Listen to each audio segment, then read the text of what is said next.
Sa gitna ng isang malawak na gubat na kung saan nakagapos ang isang kawawang tao sa isang puno ng higera. Panginoon ko, bakit? Bakit mo ito mangyari? Bakit? Bakit mo iniyaang pagtaksilan ni Adolfo si Haring Lasiyo at pinatay ang aking ama? Siguro, ito na ang aking katapusan. Sa hindi nasaang panahon, may isang buro na naglalakad at minarinig na tinig. O Tadhana, kalupit mo. Kinuha mo ang aking minahal. Kinuha mo si Clérida. Paalam, Hari ang Albania. Paalam, mahal kong Laura. Saan kaya nanggaling ang busis na yun? Sa hindi nasaang panahon, nakatagpo sila din ang dalawang tigre at napatay niya ito at natulungan si Florante.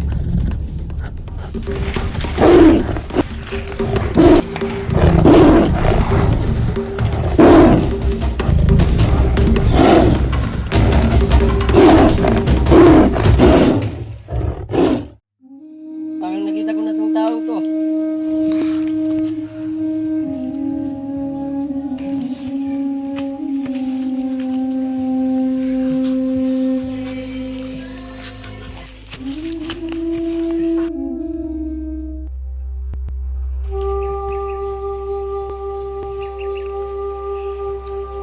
Saan ako? Bakit ako nandito?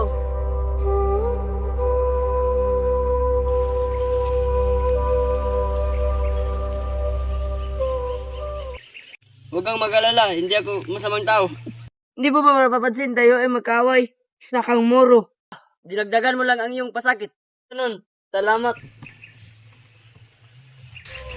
Maaari ko bang malaman kung bakit ka napadpad dito? Iyan mo kung salaysay. Ako si Florante, anak ni Duque Besio ng Albania at ni Prinsesa Floresca ng Crotona.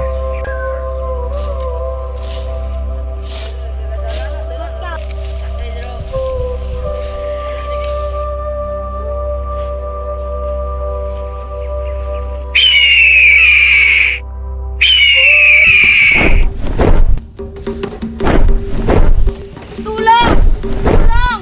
Tulungan niyo ako! Tulong! Tulungan niyo ako! Tulong! Number 3!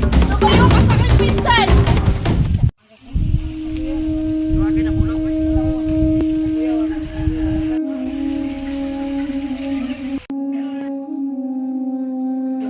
Florante, maligayang pagdating. Ako nga pala si Antinor, ang magiging guro mo. Maraming salamat po, King Guro. Huwag kang mag-alala, Florante. Magugustuhan mo dito sa Athena. Binabati kita, Florante. Dahil